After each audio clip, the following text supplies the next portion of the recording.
when a truck full of produce shows up at whatever big box store, someone gets on that truck and they open up the box and they determine whether or not they want that produce. So maybe the romaines got a twisted spine and they don't think their consumers are going to want that. They open one box, they reject it.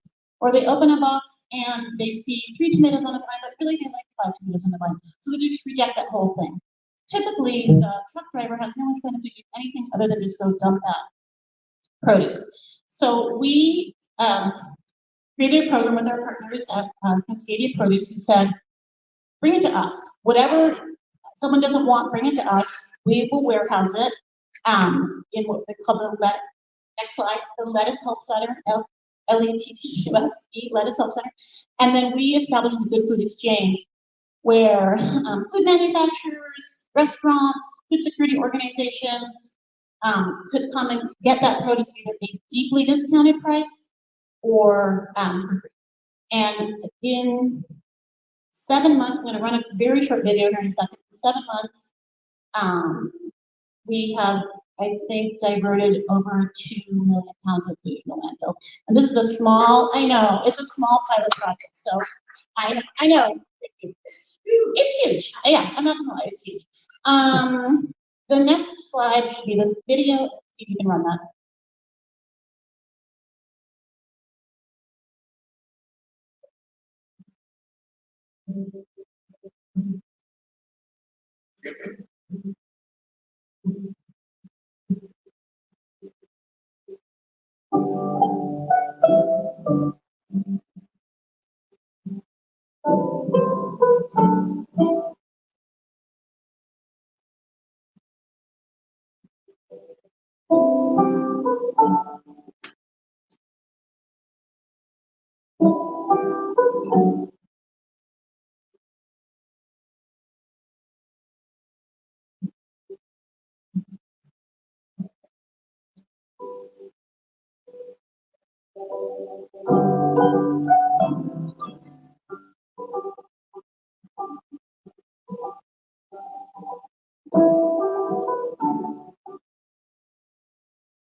My last slide is just closing. I should note that Mojito Restaurant, during the pandemic, we also established a program called Good Food Kitchens because restaurants were closing and farmers were struggling.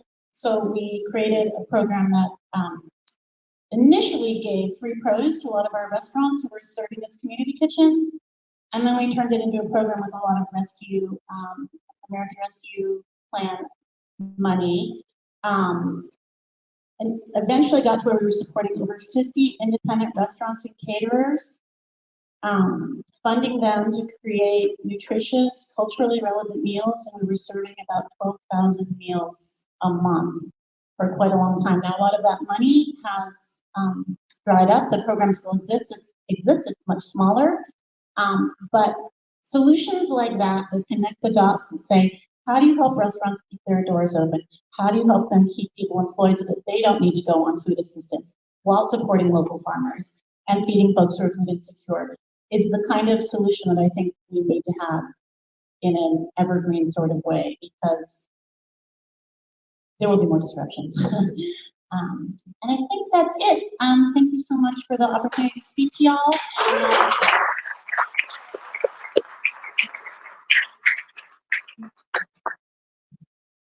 All right, wasn't that impressive? I mean, come on. All right. So now we're going, and just, I want to stop later, but now we're going to go down to the ground level. And I want to introduce Ashley Stallworth, who's a hero to me. And this young man has been able to work with hemp growers all over the state, over 80 of them, and then help work with manufacturers to actually put that hemp into building products.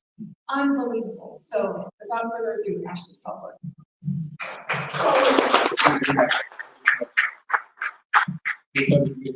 Some familiar faces and meet you all. Sure. My name is Ashley Stallworth. I'm executive director.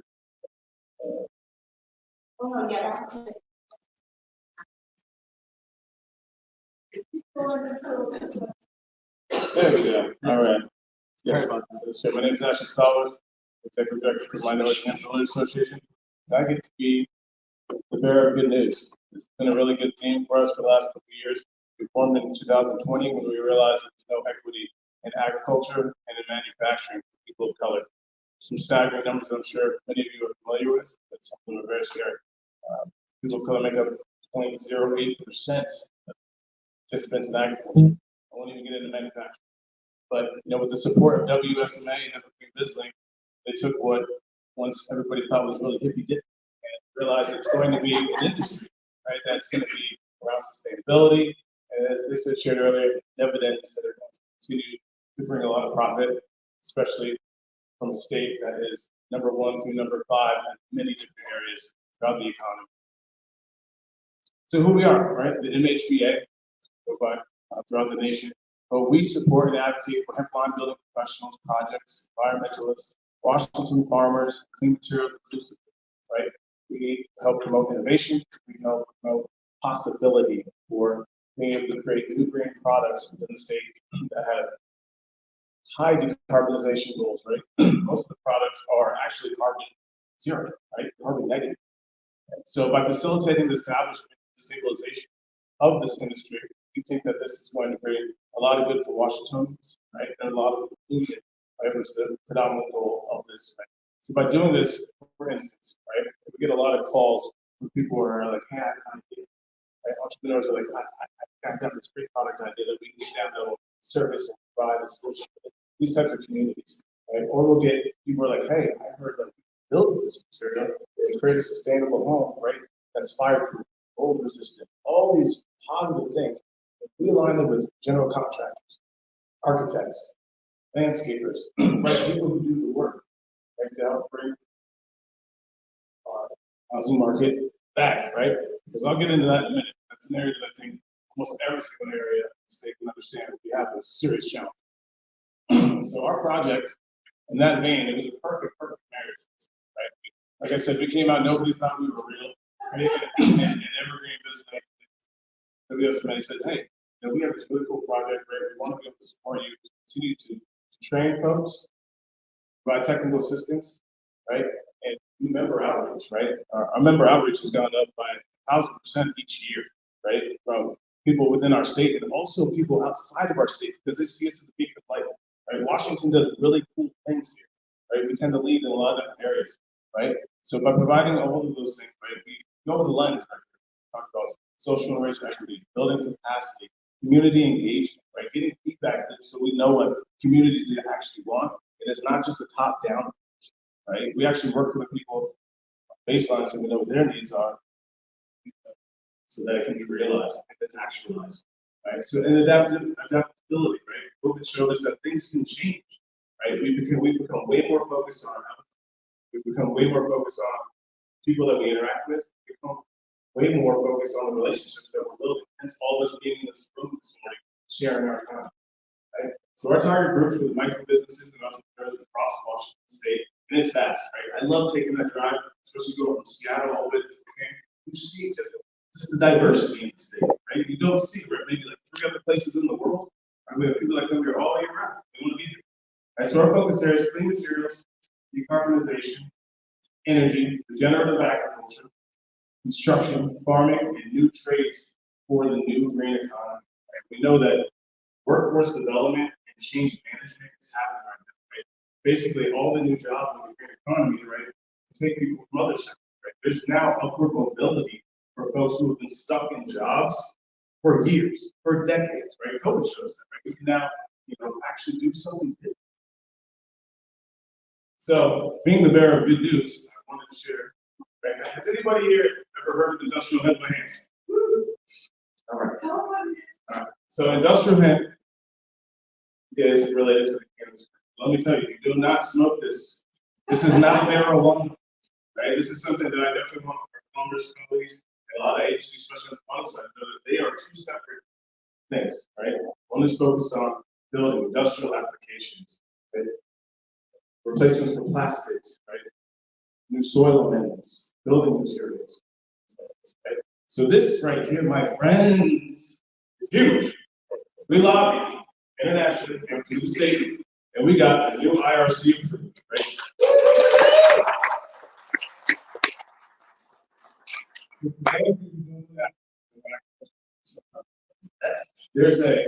It's an international residential bill, right? That's applicable to every single country, all the states within the United States, except for Wisconsin. Not sure why. I'll be there eventually. It's a little bit different there. But the great thing about this is that now we have a sustainable material that engineers, architects, cities, clerks, state can pull from and say, hey, we have an appendix, we have a reference to see how we can actually use this material. Right, and the next slide I'm going to show you, this material is secure. It's a 3-in-1 product. Imagine being able to replace drywall, traditional insulation that's itchy, scratchy, poisonous, right? Traditional sound barriers, right? And even the exterior and interior value of buildings, it's all in one product, right? That comes directly from Washington agricultural fields, right? Farm to home. How many products can say that, right? Right now we import over 80% of our insulation for all of our homes. Huge, right? So one of the really cool things I would love is that everybody, I'm sure, maybe familiar with just learning the energy bills. Right? On the 16th of this month, it goes into effect. A lot of groups, right? They got a race. They got to get to it, right? They don't want to get penalized, right? This product is a perfect fit because when we look into the energy bill, it talks about a thing called CI. Right? I'll leave it to you. What I'll leave you with is this: it stands for continuous installation. That means that we're no longer going to be able to house people with crappy materials with very little insulation, right? Some of our HUD houses, some of the low-income houses, right? You go in there, they have the same issue, right? The heat's just running out the windows, running out the walls, right? You know, which is increasing. How is it that people who have the least amount of money have the highest energy bills, right? So we've been able to match up that this product right here is going to reduce energy bills across the state by 30 to 40%. How about you? But I'll take that for sure. I know my partner was like, hey, turn off the heat. So, you know, and one of these things to touch on is that industrial hemp was illegal for 80 years. Right now, I could stand here for an hour and go over the reasons why, right? But I think a lot of us may know why, right? And it was meant to not to the people, it was meant to lobby so that other horrible products can go into our buildings and basically create bad science experiments. Why are people continuing to get sick? Why are people like developing things they don't understand? Why is asthma even a thing? You know, except for obviously chronic situations, right? So I'm just really stoked about this. I hope you are too, because this is going to change the game, right? Across the nation, we already have people all over. Right? The Washingtonians too are having that light bulb of like, hey, we'll do something. So, you know, so those properties that I want to talk about, right? Just a quick overview. Going too much side chemistry. But this product improves air quality. Right? We know that's interesting. Right? We see a lot of funding initiatives right now tapped into that, right? Anything around air quality, right? This fire resistance. This stuff is not going to burn. We had a test where we literally burned this thing for 3 to 5 hours straight. It doesn't burn. So we're saying, hey, we're going to lower insurance costs, right? That brings equity in itself, especially for low income, right? And all the way to the mega baller house, right? Everybody wants to make sure that, hey, my house is going to burn down. Right? Mold resistance, right? Mold, mildew is a huge issue in Washington State, right? I mean, because this material is made from permeable, it freezes, right? It doesn't really allow that. So, you know, when it comes to housing, you know, there's a lot of people that we've gone through with that who said, hey, I've got this house, but I can only stay in one bedroom of my house because this room is a little drafty and this room has lots of mold, right? So, you know, when you look at that, this is a solution for remodels, retrofits, and rebuilds.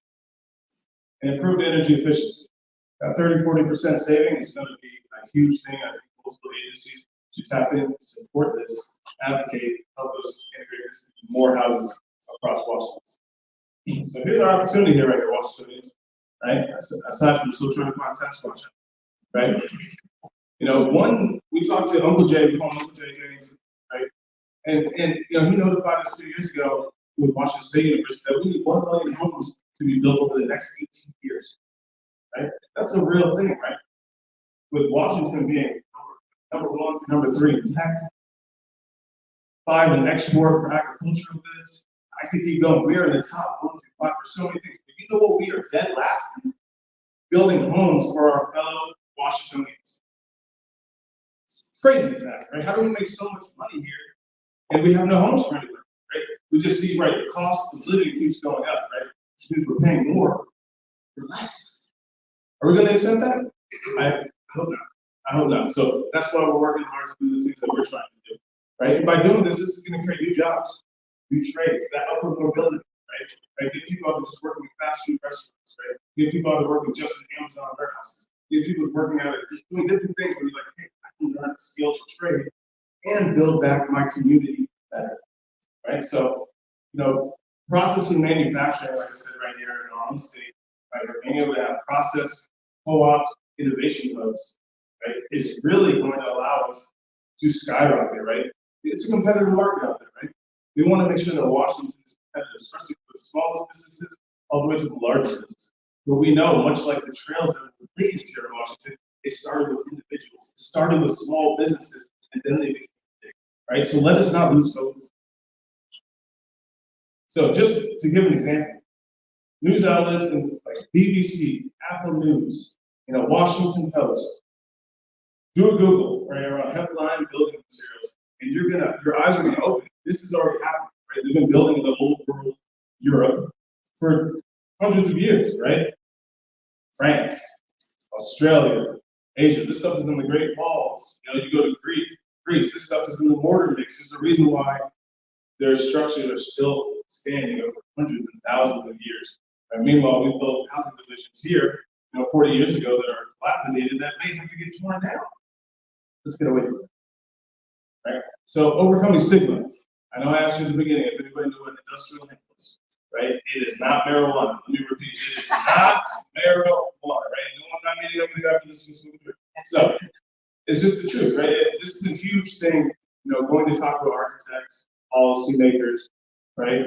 That they understand that, hey, you know, this leaf doesn't just represent getting high. No, this leaf and this plant has a huge cultural importance to cultures all over the world that after World War II and other defenses was knocked out, right? So it's a bigger conversation, but it absolutely is applicable to this conversation. So I'll breeze through this a little bit, but these are topic areas that we covered this year in support of WSMA, which was huge, right? Because they're all relative, right? And they kind of interlace and interweave, right? From different industries, right? We talked about how to build with sustainable building materials. We talked about energy efficient materials for models and new builds. We talked about green building certifications, right? How this delivers clean materials, right? Basically, you know, LEED score, building green. We qualify for over 136 points toward building. This is huge. I realize that, you know, after speaking with the AIA in Washington and other states, that, you know, this is something that they desire. They need those check boxes, right? They need to be able to do this, right? And we also talked about when ag tech and clean tech combined, right? Because essentially we're creating an ag, right? We're sending our tech boys and girls to go meet with our, you know, our country folk boy and girls, so to speak, right? And that doesn't always happen, right? Except for like here, like the Windows 98 background, so to speak, right? But it's a real thing, right? So, you know, and then also talking about decarbonizing our built environment. Like I said, this product is a carbon negative product. It continues taking in carbon throughout its whole entire life. What other product does it? I'd love to hear it. We also talk about the air quality, right? Like I said, in a lot of our challenged areas, air quality is huge, at least a 6 people need to death. Design equity was happening, right? Critical part, right? We're making sure that urban and rural folks are included. And we're not leaving anybody out. There's equity in home ownership, but it's good ownership, right? Quality ownership. There's when you have people who are actually invested in small businesses, a lot of small businesses, right, they become shareholders of their own companies, right? They built from the ground up. They have enough opportunity to make dividends off of the work that they're doing. And resources for clean regional materials. That's a great one, right? Like Lisa said, we got to tap in with over 80 farmers in the state, right? A lot of people who are still aspiring to see more and more coming on. We've been able to deliver economics on what the amount of acreage we need to be able to build X amount of houses. Imagine being able to quantify, 1 acre and produce enough material for 700 to 900 square feet within the building, right? And then do that math from there. Do that math from there, right? We can really make a dent into those 1 million houses just by planting X amount of acres of industrial hemp. Right? So just a little bit, we have so many great partners, and so many great stories from entrepreneurs across the state. But these ones really got hard. So I'm gonna keep it together and not get all teary-eyed after. Right? Sacred Land Collective, right? They're the largest agricultural land owning group in the state. They own 80 acres. Think about it, 80 acres compared to all of the acreage in the state. That's the top amount for a black-owned group in the state, right? They do amazing work. They were able to create a program, basically bringing prisoner reentry programs and teaching people how to build with this material, showing people how to farm, getting people on the tractors, showing them what implements are, right? Showing them what using a lime plaster looks like, right? How to make a block, how to make a wall. Skill sets that these individuals did paid labor in jail for almost what, 3 to 15 cents an hour, right? Now we're saying, hey, we can give these individuals jobs, right? We can give them something they can do, make a good paycheck, right? That group is so important to Washington State. I hope everybody taps into the Sacred Land Collective, as well as Homegrown. Homegrown is one of those groups, right, in a very urban area, very rural area. That was like, hey, I like what you're doing. I have some land. I have an idea. We want to convert this into a farm. We'd like to be able to build this. So what they did, they converted their 4 acres, right? Grew on it last year, right? Continued to this year. We milled down the material. Now they were able to grow and mill down material to go into their own buildings that they're building right now on their own land. Right? That's like something you watch in a movie on Apple, right, from like over 200 years ago. People don't believe we can still do these kind of things, right? It's a real thing, right? And Emerald City's collaborative, right? Really good resource partner, right? This has been really clutch on being able to connect the dots, right, with GCs, general contractors, laborers, energy, those, and even in the solar arena, right? We're realizing, solar really needs, especially for the base structures, data centers, right? A lot of stuff, right? Because like I said, it's power group and a lot of those things. And the Black Agricultural Leadership Council. This is a new group on the rise. We're able to get them activated this year. Such a cool group. They're powerful. Their mission is really focused, right? Creating innovation hubs, right? And they've been able to do some amazing things. They're also part of the NAACP, Urban League, and a lot of those groups around there. And when you go to the website, you'll notice the branding is changing. So they're evolving, right? They're a really, really strong structure. And I hope everybody can show them some support. And the Biofiber Industries, that's a group actually that I had founded, right, at one point in time. And I'm really happy about them because they've been a conduit to be able to make all this happen, right? And as a entrepreneur, right, now I was taught, right, always leave people better than where you left them. Now we get to do it in many different ways, right? So we're going to close it out. So we're going to close it out real strong right here, right? Here we go, right? Policy and how it relates. Now, I know every single one of you has seen some of this, right? Every day, right? Now, we know that all of this is intertwined in what we do. There's a lot of funding, right? And I want to just bring it back to the focus. Let's continue to invest in sustainable materials. Let's continue to invest in sustainable models that put people first, right? And as we move into the sector of all these different energy, like we're putting so much money into solar right now, right? Just like we did in AI right now.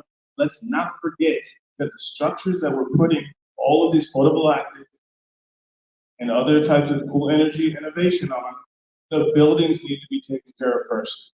Let us not forget those people who reside within these communities and so forth. It's just a really important thing. So with that being said, let's win, right? Let's grow and build together.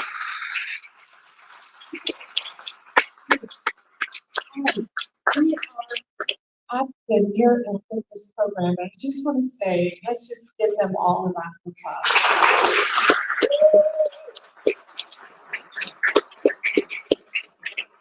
really first of all to say a humble word of gratitude to all of you for just being here. I know that your brains have been impacted in a way that it can't go back. It can't go back to the old ways, and that's a good thing. I want to do a shout out to our regional SBA administrator, Bento Yarse, who's been a leader in micropricing for 20 years. I also just want to say thank you for being here. I know we have literally 2 minutes for questions. I would like to give each of these panelists, just 1 minute to say what needs to happen. What would help you? You saw the questions, and then I'm going to do my final things to comments. Okay, I'll just be blunt. Our organization has figured out what works. We have proven what works with our model. I don't need other people to tell us what we need to do for the teams that we serve because they tell us. What we need is funding and support. Because I promise you, what we've done with 50,000 is probably 10, 20 times more than that. So like we have so much capacity to move now, and I'm putting my money where my mouth is because I know that we can get there. But I would really love to work with all of you, or any of you, either on the venture side or on the studio side, because I promise you we can make billions of dollars of impact, and we're already doing it. So thanks, and give us the money.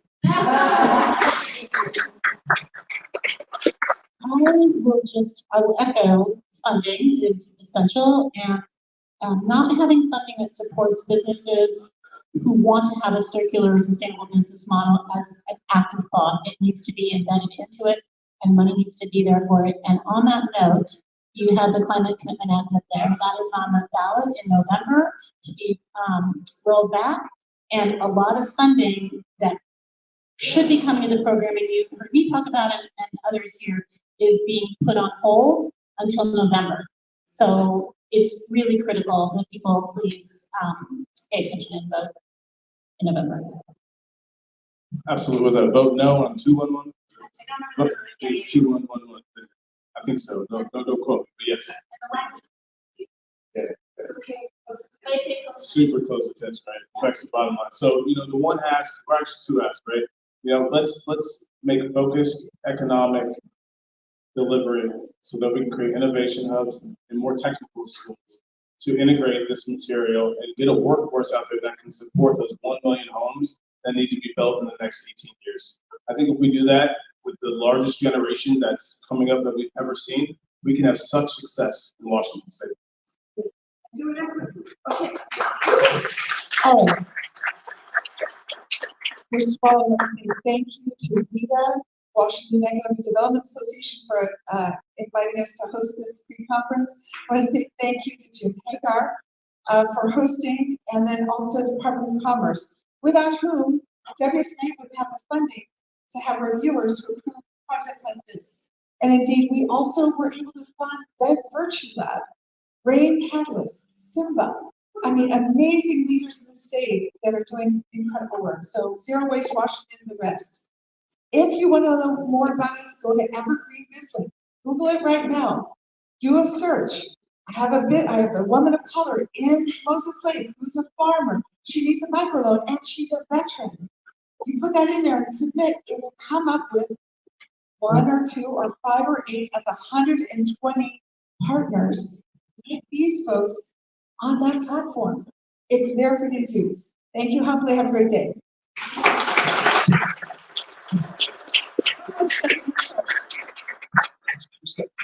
Last wrap up. Thanks for coming. If you have questions, we didn't have much time for questions, get them to Lisa.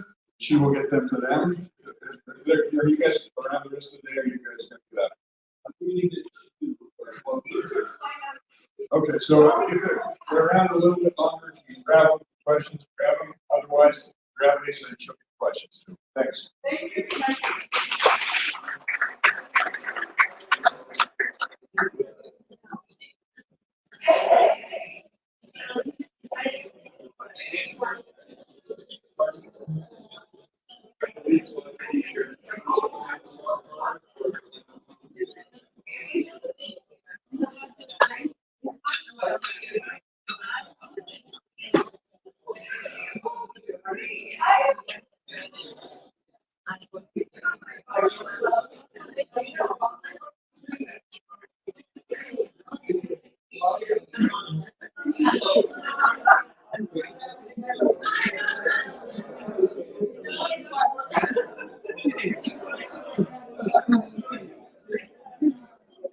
Oh, that was awesome. Almost diverse.